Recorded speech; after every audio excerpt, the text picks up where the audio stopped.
네, 오늘 하루도 잘 지내셨습니까? 네. 네. 먼저 양해의 말씀을 좀 드려야 될 것 같은데, 우리 19일날 야유회 가기로 했잖아요. 제 몸 상태로 장시간 운전을 하려면 한 주 정도 미루는 게 좋을 것 같아요. 그래서 여러분들이 괜찮으시면은 그 다음 주 수요일날 갔으면 좋겠습니다. 좋습니다. 괜찮으시겠습니까? 네. 현수 무슨 일이니? 그 다음 주 수요일. 뭐 수능, 에, 뭐, 지가 알아서 하겠죠. 그래. 예. 그럼 하겠습니다. 네. 이런 얘기하면 여러분들한테 그 목사의 흉거리가 될지도 모르겠는데, 아무리 그 포부를 거룩한 그 동기를 가지고 금식에 참여해도 어떤 날은 음식에 대한 유혹이 물밀듯이 몰려올 때가 있습니다. 오늘 유난히 좀 그래가지고 길거리 산책하러 나갔는데 눈알만 돌리면 그 식당 간판밖에 보이지를 않아요. 뭐 제육덮밥, 뭐 3,800원짜리 콩나물국밥. 길을 걷다가 제가 하나님 앞에 그랬어요. 하나님 저 참 한심하죠? 그랬더니 어디선가 그런 내면에 아니야, 그런 음성이, 이렇게 내면의 음성이 이렇게 들려오는 것 같았어요. 아니야, 내가 알아. 그렇게 어디서 이렇게 짠한 감동이 오는데 그 순간 눈물이 그냥 쭉 이렇게 흐르더라고요. 참 이런 것도 하나님이 위로를 다 해주시는구나, 이렇게. 그래서 오늘 금식 끝나고 나면 이제 보식을 하면서, 보양식이라니까 꼭 계곡이 생각나네. 보식을 하면서 이제 뭘 좀 먹었으면 마음이 풀릴까라는 생각하다가 우리 성찬식 때 쓰는 통식빵 그거 뜯어가지고 딸기잼에 딱 찍어가지고 이렇게 테레비 앞에 누워가지고 먹으면 소원이었겠다. 그러면서 음료는 뭘로 해야 되지? 그러면서 초코우유로 해야 될까? 그래서 아니야, 배지밀이 좋을 것 같아. 그래서 아내한테, 우리 사모님한테 배지밀 좀 사다 달라 그래야지. 그러고 있었는데 생전 오시지도 지금 한 거의 반년을 안 오셨던 위에 그 건물 주인 아저씨께서 내려오시면서 배지밀 한 박스를 들고 오셨어요. 할렐루야. 하나님 참 섬세하시다. 네, 하나님 참 섬세하시다라는 그런, 또 이렇게 가슴 뭉클하게 하시는 그 작은 일에 그렇게 감동을 주세요. 네, 좀 큰 일에도 좀 감동을 주셨으면 좋겠습니다. 네, 네, 잘하겠습니다. 그래서 네. 그렇죠. 제가 지금 말씀드렸잖아요. 보시 끝난 다음에. 예. 자, 예수님께서 제자들을 교육시키실 때 쓰시던 방법이 뭐냐면, 지금 당면하고 있는 그 현실의 상황과 연결해서 영적 교훈으로 연결시켜서 그것을 영적인 교훈을 주시는 것, 그렇게 가르치시는 것이 예수님의 주 특기입니다. 근데 오늘도 제자들이 예수님과 사마리아 여인이 대화를 나누고 있던 중에 제자들이 먹을 것을 사러 동네에 들어갔다 왔습니다. 양식을 사갖고 왔거든요. 그러니까 31절에 보니까 라피어 잡수소서 이렇게 얘기하니까 예수님께서 갑자기 육의 양식의 주제에서 영적인 양식에 관한 얘기로 교훈의 주제를 돌려버리십니다. 이참에 그냥 제자들에게 무언가 아주 깊은 것을 가르쳐 주기를 원하셨던 거예요. 그것이 무엇이냐면 32절입니다. 한번 읽어보겠습니다. 시작. 이르시되 내게는 너희가 알지 못하는 먹을 양식이 있느니라. 아멘. 예수님께서 갑자기 뜬금없이, 제자들이 분명히 먹는 거 없는 줄 알고 멀리 갔다 왔는데 갑자기 나한테 양식이 있다 그러니까 어안이 벙벙한 것이죠. 그 사이에 누가 배달 음식이라도 왔다 가는 건가 막 헷갈리기 시작하는 거예요. 이게 무슨 일일까? 그랬더니 주님 말씀, 주님 왈, 뭐라고 대답하시냐면 34절입니다. 34절 시작. 예수께서 이르시되 나의 양식은 나를 보내신 이의 뜻을 행하며 그의 일을 온전히 이루는 이것이니라. 아멘. 예, 예수님의 양식은 무엇이라고 말씀하시냐면 함축적으로 말씀드리면 아버지의 뜻을 온전히 이루는 것이다, 그렇게 말씀하세요. 근데 이 아버지의 뜻을 온전히 이루는 게 무엇인가? 이것이 주님의 양식인데 분명한 것은 무엇이냐면 이것이 주님께는 개인적으로 육의 양식, 어떤 양식보다 더 큰 가치를 가지고 있다는 것은 분명합니다. 예수님께는 먹는 것보다 더 정말 큰 가치를 가지고 있는 양식이라는 것이죠. 근데 이 양식이 무엇인가? 바로 예수님께서 그 다음 대목에서 쭉 이어가시는 거기에 대답이 나와 있는데, 그것을 한마디로 정의하면 잃어버린 영혼을 구원하는 일입니다. 이 부분 잘 기억하십시오, 여러분. 예수님의 양식은 잃어버린 영혼을 구원하는 것입니다. 자, 여러분들에게 물어보겠습니다. 예수님의 양식은 뭐라고요? 네, 이것이 주님의 양식입니다.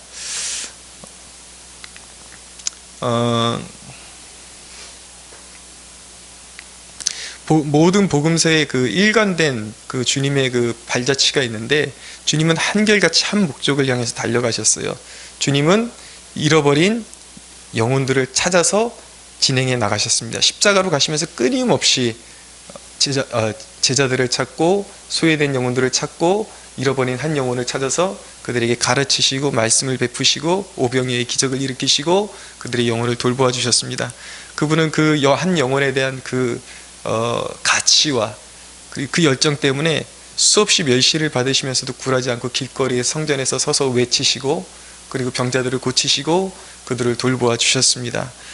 주님이 그 영혼에 대한 그 열정이 얼마만큼이고 또 주님이 그 영혼을 구원하는 것에 대해서 얼마나 기뻐하시는가, 하나님이 그 일을 얼마나 귀하게 여기시는가에 대한 그 대목을 보여주는 구절이 누가복음 15장에 나타나는데, 누가복음 15장 4절에서 7절에 보면 이렇게 말씀합니다. 너희 중에 어떤 사람이 양 100마리가 있는데 그 중에 하나를 잃으면 99마리를 들에 두고 그 잃은 것을 찾아내기까지 찾아다니지 아니하겠느냐? 또 찾아낸즉 즐거워 어깨에 메고 집에 와서 그 벗과 이웃을 불러 모으고 말하되 나와 함께 즐기자, 나의 잃은 양을 찾아내었노라 하리라. 내가 너희에게 이르노니 이같이 죄인 한 사람이 회개하면 하늘에서는 회개할 것이 없는 의인 99으로 말미암아 기뻐하는 것보다 더하리라. 아멘.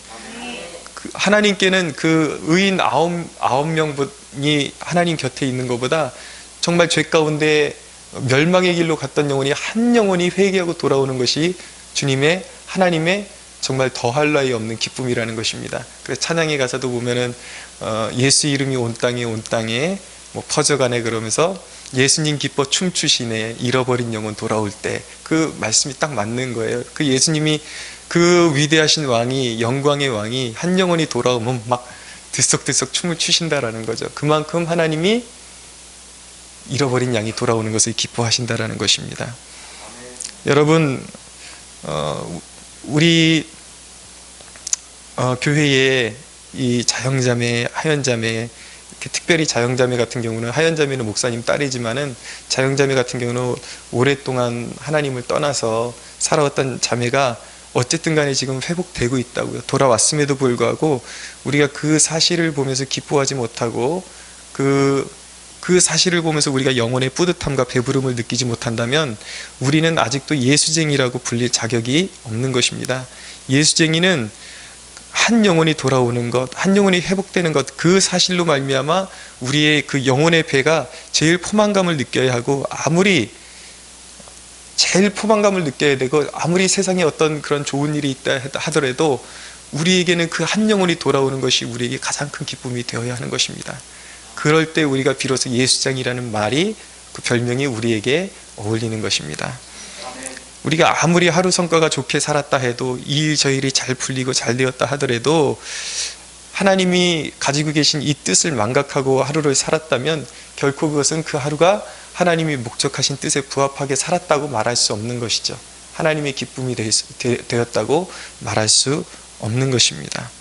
오늘 요한복음 계속해서 35절 한번 읽어볼까요? 시작.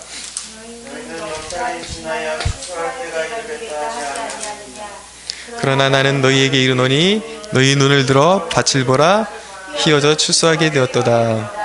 예, 이 말씀을 요약하면 한마디로 얘기하면 전도의 때가 무르익었다는 말씀이에요. 그러니까 전도의 때가 따로 있는 것이 아니라 이미 예수님 때부터 무르익었다라는 것입니다. 이미 수많은 선지자들이 와서 씨앗을 뿌렸고 수많은 선각자들이 씨앗을 뿌렸기 때문에 이제는 밭이 휘어져서 추수할 때가 되었다라고 말씀하시는 거죠. 여러분, 전도는 어떤 핑계라도 미뤄져서는 안 되는 것입니다.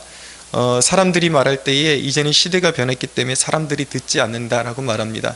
그러나 여러분, 예수님 시대에도 복음을 듣는 사람 없었어요. 그 어느 시대에도 복음을 액면 그대로 듣는 사람들은 없었습니다. 저는 사람들이 이 시대이기 때문에 사람들이 듣지 않는다라는 이 명제는 사탄이 만들어낸 명제라고 생각합니다. 어제나 오늘이나 듣든지 아니 듣든지 복음은 선포되어져야 하는 것이고 복음이 뿌려질 때 비로소 우리 후대들이 거둘 것이 있어지게 되는 것입니다. 여러분, 복음은 예나 지금이나 사람을 구원하시는 하나님의 능력임을 믿어야 하는 것입니다. 우리는 그렇기 때문에 사람들이 만들어낸 통념을 따라가서는 안 되는 것입니다. 우리는 사람들의 통념이 우리의 기준이 아니라 성경이 비추시는 빗줄기를 따라서 따라가야만 하는 것입니다. 심지어는 이 시대에는 맨 땅에 개척이 안 된다라는 그런 통념이 또 생겨났습니다. 이제는 개척은 절대 안 된다. 근데 저희는 늘 소망하건대 된다라는 것을 보여주고 싶습니다. 근데 역사가 아직도 보여주고 있는, 극명하게 보여주고 있는 사실은 무엇이냐면 정말 그 한 영혼에 대한 가치를 품고 기도하는 사람들이 모인 교회, 그리고 전도하는 교회는 여전히 이 민족 가운데 도시마다 분명히 그런 사람들이 모인 곳마다 이 시대에도 맨 땅에 개척해도 일어나는 교회가 있다는 사실을 우리가 주목해야 하는 것입니다. 사랑하는 여러분, 저는 제가 오늘 우리 교회 교우들과 함께 도전하는데 우리 교회도 세상의 그런 통념을 깨버리는 교회가 되기를 소원합니다. 자, 오늘 크게 두 개의 메시지를 집중적으로 집약적으로 나누고 싶은데, 하나는 전도자의 특권이고 하나는 전도에 있어서 협력의 중요성입니다. 협력사역의 중요성. 먼저 첫째로 전도자의 특권을 좀 살펴보고 싶은데, 여러분, 우리가 전도해야 하는 이유가 무엇일까요? 주님께서는 그 이유를 36절에 말씀하고 계십니다. 시작. 거두는 자가 이미 삭도 받고 영생에 이르는 열매를 모으나니 이는 뿌리는 자와 거두는 자가 함께 즐거워하게 하려 함이라. 아멘. 좀 이해할 수 없는 그런 말씀을 하고 계십니다. 이미 삭을 받았대요. 뭘 받았을까요, 여러분? 이미 삭을 받았대요. 저와 여러분이 전도하라고 주님께 특별히 삭을 받은 게 있습니까? 오, 예. 예. 역시 권사님 자격이 있습니다. 네. 우리가 영생을 부여받았습니다. 여러분, 우리가 영생이라는 말에 거의 무지를 드러내기 때문에 감격이 없을 때가 참 많습니다. 단지 영원히 사는 거지 뭐 이걸 영생으로 생각할 때가 있거든요. 근데 여러분, 영생이라는 단어는 이것 이상의 의미를 가지고 있는 것입니다. 자, 보십시오. 이 땅에서 우리가 얼마나 보잘것없는 것들에 우리의 목숨을 메고 또 보잘것없는 것들을 얻었을 때 숨이 벅차오르도록 감격을 합니까? 여러분, 우리가 살아가다가 젊은 부부가 일평생 뼈 빠지게 모아가지고 30몇 평짜리 아파트 하나 사갖고 가면은 그렇게 감격을 합니다. 저희도 여기서 처음에 개척했을 때에 보금자리가 없어갖고 여기 지금 이 강단에다가 이불을 깔고 거진 한 달 정도를 이렇게 살면서 정말 서러운 시절을 보낼 때가 있었는데, 지금은 그래도 전세라도 그래도 새 집은 아니지만은 그래도 지금 이 시절을 생각하면, 그때의 시절을 생각하면은 너무 그 집에 들어가니까 감격이 되더라고요. 정말 뭉클하더라고요. 근데 사람들도 그렇죠. 이 시대에 특별히 우리나라가 그런 것 같아요. 한평생 집 한 채 살기 위해서 자기 인생을 거는 것 같습니다. 그러고서 이제 새 집에 들어가면 그렇게 기뻐하고 즐거워하고, 그런데 여러분, 솔직히 말해서 그 즐거움이 또 몇 달이나 가겠습니까? 새 차를 산다 한들 그 즐거움이 몇 달이나 가겠습니다. 몇 달이나 가겠습니까? 여러분, 그것은 영구하지 않습니다. 그 집은 영구하지도 않고 생각보다 그렇게 가치가 있지도 않습니다. 그러나 요한복음 14장 3절에 보면 우리 주님은 우리의 거처를 예비해 놓겠다고 약속하셨습니다. 우리의 집이 천국에 있음을 믿으십시오. 할렐루야. 아멘. 여러분, 천상의 집은 그렇게 시시하지 않아요. 이 땅의 집은 잠시 머물러 가는 곳이에요. 좋으면 물론 좋으면 그냥 좋겠죠. 그러나 그 감동이 그렇게 오래 가지 않는다고요. 그리고 결정적으로 오래 머무르지 못해요. 우리가 집 한 채 잘 마련하고 아둥바둥 살다 보면은 근간 뭐 집 한 채 마련하고 20, 30년 살다 보면은 다 부름받고 이 땅을 떠나야 하는 것입니다. 이 땅이 그냥 거쳐가는 곳이지 영구한 곳이 아니에요. 그렇게 기댈 것도 없고 소망할 것도 없는 것입니다. 근데 천상의 집은 영원한 곳이에요. 그리고 우리 상상으로 그릴 수 없는 호화스러움과 평안과 안식이 가득한 곳이 바로 우리의 천상의 집인 것입니다.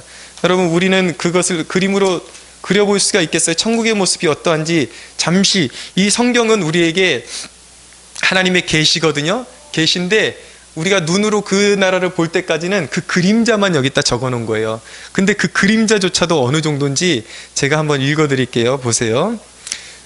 이 요한계시록에 보면 성령으로 나를 데리고 크고 높은 산으로 올라가 하나님께로부터 하늘에서 내려오는 거룩한 성 예루살렘을 보니, 이제 우리가 앞으로 살게 될 것이 바로 거룩한 성 예루살렘입니다.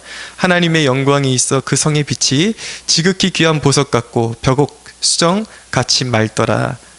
이 다 그 모든 건축 재료가 보석이고 벽옥이고 수정이에요. 그 성곽은 벽옥으로 쌓였고 그 성은 정금인데 맑은 유리 같더라.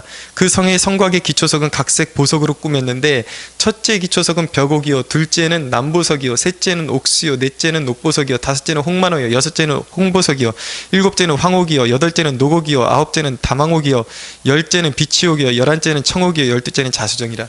우리가 듣도 보도 못했던 그런 모든 보화와 보물이 그냥 지천에 깔려 있습니다. 거긴 냇가에서 조약돌 얻어가지고 우리 물수앱이 뜰라 그러면 딱 얻으면 은이고 금이에요. 아시겠습니까? 그 정도로 여러분, 그곳은 정말 휘황찬란하고 이 땅에서는 상상할 수 없는 그런 재료들로 만들어진 곳이고 영원히 불타지 않는 그런 영원한 처소인 것입니다. 믿으십니까? 아멘. 지금 제가 대략 이거 다 읽을 수 없고 좀씩 띄어가면서 읽는데도 이 정도예요. 또 그가 수정같이 맑은 생명수의 강을 내게 보이니 하나님과 및 어린 양의 보좌로부터 나와서 길 가운데로 흐르더라. 광 좌우에 생명나무가 있어 12가지 열매를 맺되 달마다 그 열매를 맺고 그 나무 잎사귀들은 만국을 치료하기 위하여 있더라. 다시 저주가 없으며 하나님과 그 어린 양의 그 보좌가 그 가운데 있으리니 그의 종들은 그를 섬기며 그의 얼굴을 볼 터이여 그의 이름도 그들의 이마에 있으리라. 다시는 밤이 없겠고 등불과 햇빛이 쓸데없으니 이는 주 하나님이 그들에게 빛이심이라. 그들이 세세토록 왕노릇하리로다. 할렐루야. 여러분, 이게 어떻게 뭐 레미안, 자이 어떻게 이런 조잡한 것들하고 천국을 비교할 수가 있겠습니까? 여러분들 가끔은 천국이 어떤 곳인지 좀 상상을 하면서 좀 살아보세요. 여러분, 우리가 이 도시에 살다가 조금만 벗어나서 외곽으로 가서 그 하늘, 지난번에 우리 청년들하고 어디죠? 덕유산 갔을 때 정말 별천지 같더라고요. 서울에서는 볼 수 없는 별들이 그렇게 많다라는 것을 유아 시절 외에는 처음 보았습니다. 세상이, 이 땅에서 바라보는 세상도 그렇게 아름다운데 여러분, 천국은 그런 것 잽도 안 된다고요. 비교도 안 된다고요. 그런 곳에 여러분들의 집이 예비되어 있습니다. 할렐루야. 근데 우리가 왜 기어코 길길이 매면서 이 땅에 그렇게 존속돼서 살기를 원하는지, 그것이 바로 인간의 어리석음 아니겠습니까? 여러분, 이 내세의 영광, 천국의 영광을 확신할수록 이 땅의 것을 누리면서도, 잘 들어주십시오, 그렇다고 해서 기독교인들은 회의주의자가 아니에요. 이 땅에 있는 것이 다 쓸데없다, 다 필요 없다, 이것은 회의주의자인 것입니다. 우리 맛있는 것도 먹어야 되잖아요. 그렇지 않습니까? 그리고 집도 필요해요. 어느 정도 편의시설도 필요해요. 근데 그것을 누리면서도 우리는 무엇을 생각해야 되냐면 이곳은 잠시 거쳐가는 곳이다. 내가 영원히 갈 곳은 이거랑 잽이 안 되는 곳이다. 우린 더 큰 영광을 사모할 수 있어야 되는 것입니다. 그러면 여러분, 정말 더 큰 영광을 바라보고 우리가 믿음을 가지고 그 천국을 바라볼 수 있다면 하나님이 원하시면은 이 땅에서 누리던 것 기꺼이 내려놓을 수도 있어요.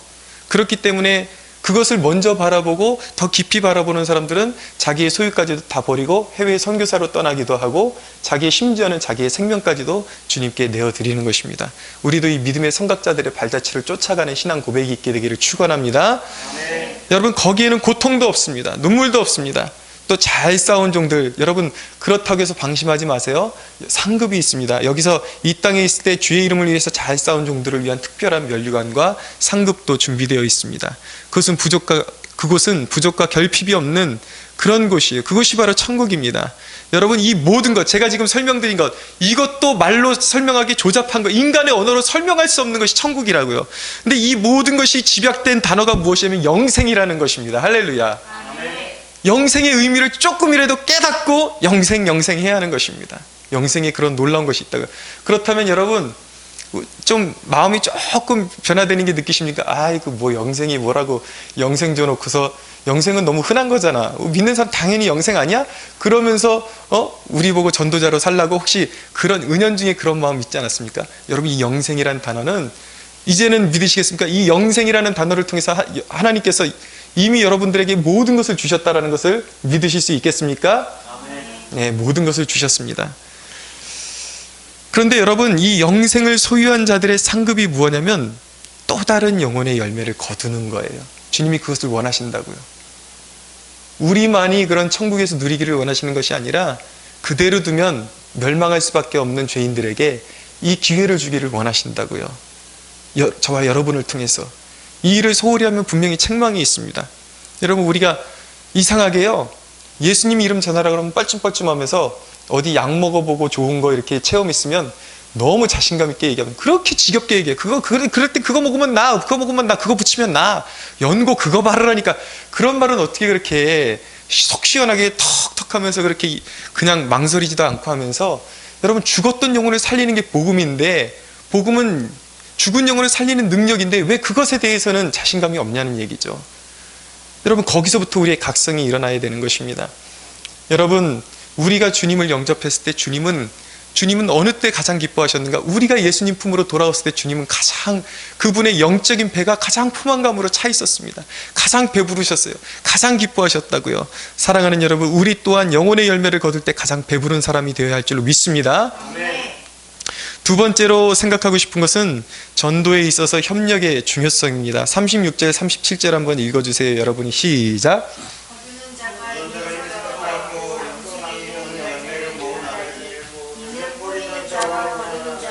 함께 즐거워하게 하려 함이라.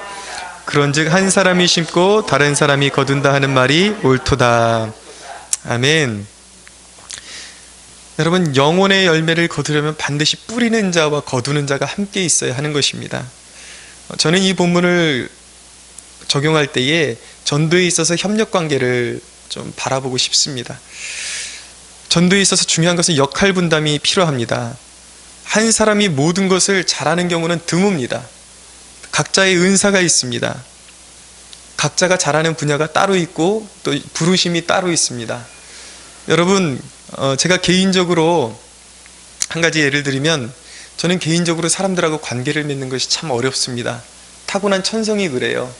이렇게 제 이 겉모습에서 나오는 뭔가 그런 포스가 있어서 그런지 몰라도 사람들하고 이렇게 쉽게 싹 이렇게 친밀한 유대감까지 가려면은 상당히 오랜 시간이 필요합니다. 그런데 그 부분을 잘하는 사람들이 있어요. 실제적인 예를 드릴게요. 요즘 현수가 그 고시원에서 학교에서 이렇게 다니면서 그 사람들하고 관계를 잘 맺어놓습니다. 그러면서 그들에게 먼저 복음을 뿌려놓는데, 그 당시에는 그 사람들에게 복음의 문을 열어주지만 아직까지 결단은 하지 못하고 있는 상태죠. 그럼 그때 제가 같이 협력을 해서 그들을 찾아갑니다. 찾아가면은 제가 어떤 역할을 하냐면 그들을 설득하는 역할을 합니다. 제가 개인적으로 관계 맺는 데서는 약하지만 또 설득하는 것에 있어서는 제가 강점이 있습니다. 그래서 최근에도 이제 자영자매도 그렇고 현수가 이제 밑작업을 다 해놓고 제가 가서 설득을 한 거죠. 그 진단을 해보고 어떤 문제가 있었는지 진단을 해보고 그에게 영적인 도전을 짧은 시간 내에 이제 그것을 이제 제가 조언을 해준 거죠. 설득을 한 거죠. 근데 그것이 이제 잘 먹혀 들어가서 이 자매의 마음이 또 움직이기 시작하고 또 교회에 나오는 기회가 되게 되었습니다. 여러분, 이런 것이 은사가 다르기 때문에 그런 거예요. 누가 더 잘하고 누가 더 못하고 그런 것이 없는 것입니다. 그리고 데려오면 끝이 아니에요. 돌봄이 필요합니다. 그럴 땐 여러분들이 나서 주어야 하는 것입니다. 제가 이 자리를 통해서 다시 한번 부탁드리는데, 그런 뭐라 그러죠? 이렇게 사람들끼리 좀 짝을 지어가지고 서로 친구 맺고 이렇게 돌봐주고 하는 거, 옛날에 우리 청년 시절에 했던 거 있었는데 갑자기 마니또 같은 거, 예, 그런 개념으로 좀 접근했으면 좋겠어요. 우리 안에서 특별히 한 사람씩 정해가지고 주중에 전화도 좀 해주고 어떻게 사냐, 또 개인적으로 노골적으로 이렇게 얘기하면 또 신뢰가 될 수 있으니까 개인적으로 보고서 그 사람의 필요를 또 챙겨주고, 이런 것을 통해서 한 영혼을 세워주게 되는 것이죠. 한 영혼을 세우는 데는 여러분 결코 영웅주의나 어떤 개인주의가 있어서는 안 되는 것입니다. 이거 내가 다 해내야 돼. 이거 내가 다 전도하고 결신시키고 내가 길러낼 거야. 이것은 여러분 영적인 오만인 것입니다. 이것은 한 사람이 다 할 수가 없어요. 한 사람을 세우는데 우리 모두의 은사가 융화되고 하나가 되어야 하는 것입니다. 할렐루야. 여러분, 하나님은 우리를 은사대로 사용하십니다. 에베소 4장 11절에 보면 그가 어떤 사람은 사도로, 어떤 사람은 선지자로, 어떤 사람은 복음 전하는 자로, 어떤 사람은 목사와 교사로 삼으셨다라고 말씀하고 있어요. 여러분이 관계를 맺고 먼저 그런 어떤 복음의 씨앗을 먼저 밑작업을 하고 뿌렸음에도 불구하고 사람들이 결신하지 않으면 저를 불러주셔야 되는 거예요. 혼자 다 감당하려고 하지 말고 설득에 강한 사람을 불러줘야 하는 것입니다.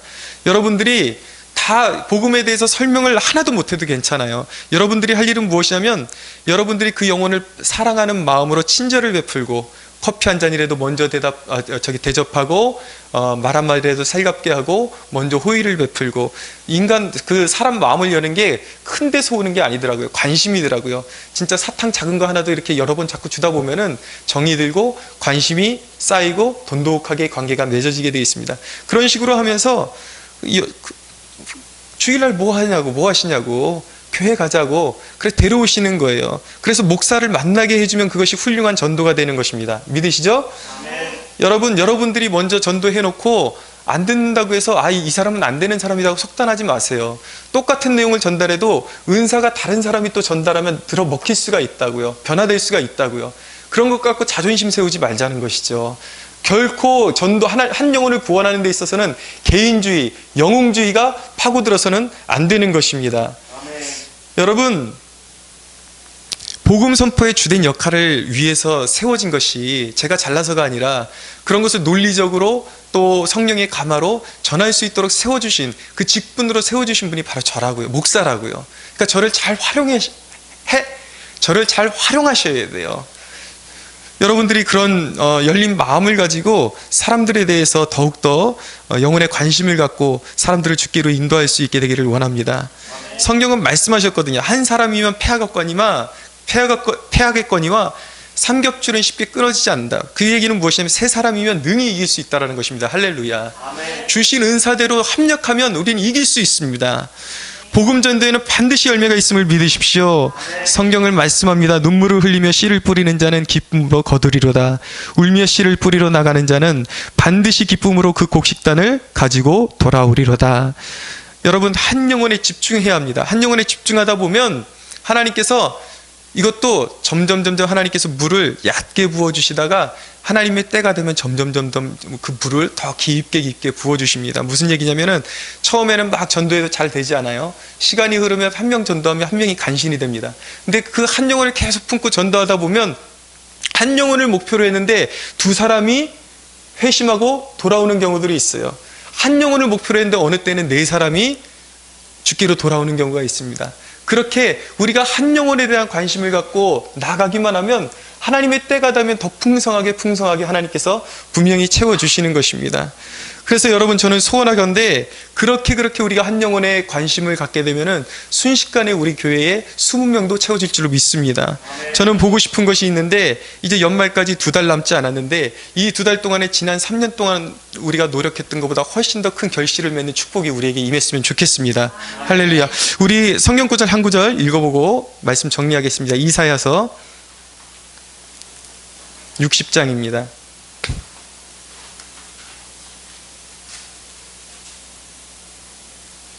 이사야서 60장 22절.